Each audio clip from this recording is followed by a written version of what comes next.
नमस्कार, स्वागत है आप सभी को। आज की विषय है महादेव जी की सच्ची घटना। भगवान महादेव जी कैसे एक बालक का सच्चे मामा बनकर आए। जब भी हम भगवान को सच्चे मन से पुकारते हैं और उन्हें याद करते हैं, अच्छे कर्म करते हैं, तो भगवान हमारी सहायता करने किसी न किसी रूप में ज़रूर आते हैं। तो आज हम आपके लिए बहुत ही रोचक कहानी लेकर आए हैं, जिसे सुनकर आपके भी रोंगटे खड़े हो जाएंगे। दोस्तों, एक बार की बात है। एक औरत अपने 2 साल के बेटे और अपने भाई के साथ एक गांव में रहती थी। उसके पति का देहांत हो गया था। इस कारण वह अपने बेटे के साथ अपने घर आ गई और अपने भाई के साथ खेत में काम करके गुजारा करने लगी। उसके बेटे का नाम शुक्रण था और उसका मामा उसको बहुत प्यार करता था। दोनों मामा भांजा एक दूसरे के साथ खेला करते थे। कुछ समय पश्चात उसका मामा काम की तलाश के लिए कहीं दूर चला गया और बहुत दिन बीत गए, लेकिन वह वापस नहीं आया। कुछ दिन शुक्रण अपनी माँ से पूछता रहा कि मेरा मामा कब आएगा। उसकी माँ उसको बताती है कि वह बहुत जल्दी लौट आएंगे। वह पैसे कमाने के लिए गए हैं, लेकिन जब वह वापस नहीं लौटा तो शुक्रण बहुत परेशान रहने लगा। सारा दिन रोता रहता था और बहुत उदास रहने लगा।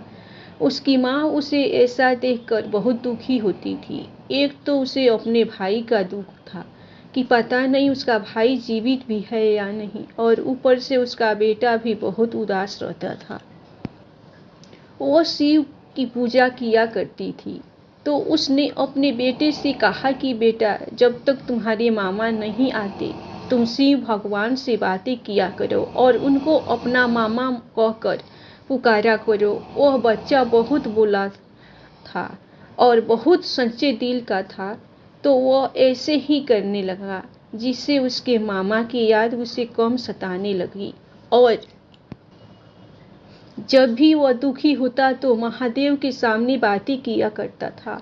एक बार उसकी माँ बहुत बीमार हो गई, तो उनके घर पर खाने को कुछ नहीं था। तो वह छोटा सा बालक भोजन की तलाश में दूसरे गांव की तरफ चला गया। तो उसे रास्ते में एक सेव का पेड़ दिखाई दिया। सेव के पेड़ के नीचे शिवलिंग रखा हुआ था और उस गांव वाले उस शिवलिंग की पूजा किया करते थे। तो बच्चा जब सेव तोड़ने लगा तो उसका हाथ सेव तक नहीं पहुंचा। वह बार बार कोशिश करता रहा, लेकिन उससे सेव नहीं टूटी। वह बहुत भूखा था और बोला था, तो उसे कुछ नहीं सूझा। और शिवलिंग पर चढ़कर सेव तोड़ने लगा, लेकिन फिर भी उसका हाथ नहीं पहुंचा। इतने में कुछ गांव वाले वहां पर आ गए और उन्होंने शुक्रण को बहुत जोर से धमकाया और कहा कि तुमने यह क्या कर दिया, भगवान तुम्हें माफ नहीं करेंगे और साथ में हमारे गांव वालों को भी इसकी सजा मिलेगी। तुम शिवलिंग के ऊपर क्यों चढ़ गए। लेकिन दोस्तों, वह बालक गर्मी की वजह से पसीने से लथपथ था। जब वह शिवलिंग पर चढ़ा तो कुछ पसीने की बूंदें शिवलिंग के ऊपर गिर गई, जिसे देखकर भगवान को उस पर बहुत दया आ गई कि मेरा भक्त भूखा प्यासा फिर रहा है, पसीने से कैसे भूखा प्यासा फिर रहा है। शुक्रण गांव वालों के चिल्लाने से बहुत डर गया और वह वहीं बैठकर रोने लगा। जब सभी गांव वाले वहां से चले गए तो भगवान वहां पर प्रकट हुए एक साधारण से रूप में और बोले, तुम्हें क्या चाहिए। उसने कहा, कुछ नहीं, मुझे बहुत भूख लगी है, मुझे कुछ खाने को चाहिए। तो भगवान ने उससे सेव तोड़ कर दी और कुछ समय पश्चात भगवान ने कहा कि तुम्हें जो चाहिए मांग लो। और भगवान ने अपना असली रूप धारण कर लिया। तो बच्चे ने कहा कि मेरी माँ को ठीक कर दो, वह बहुत बीमार है। और भगवान ने कहा, बस इतनी सी बात, कुछ और मांग लो। तो उसने कहा कि मेरे मामा वापस आ जाए। तो भगवान ने उसको कहा कि बहुत जल्दी तुम्हारे मामा वापस आ जाएंगे। बच्चा बहुत खुश हो गया और जब वह घर गया तो उसने देखा कि उसकी माँ बिल्कुल ठीक हो गई और उसने अपनी माँ को वो घटना बताई जो उसके साथ घटना घटी थी। उसने अपनी माँ को बताया कि भगवान ने मुझे सेव तोड़ कर दी और मुझे कहा कि तुम्हारे मामा जल्दी वापस आ जाएंगे। यह सुनकर एक बार तो उसकी माँ बहुत खुश हुई और फिर उसकी आंखों में आंसू आ गए कि हे भगवान, तूने बच्चों को यह कैसा वादा कर दिया है। कुछ दिनों बाद भगवान उसके मामा का रूप धारण करके उसके घर के बाहर आए और जोर से आवाज लगाई, सुकन, मेरे भांजे कहाँ हो, मैं आ गया हूँ।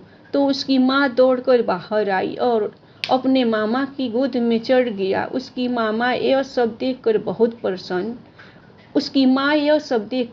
प्रसन्न हुई, लेकिन उसकी प्रसन्नता कुछ देर की ही थी। कुछ देर बाद वह सोचने लगी कि मेरा भाई तो इस दुनिया में नहीं है। जब रात हो गई तो वह समझ गई कि यह मेरा भाई नहीं है, यह खुद भगवान उस का रूप धारण करके आया है। तो वह भगवान के पास जाकर उसके चरणों में बैठकर जोर जोर से रोने लगी।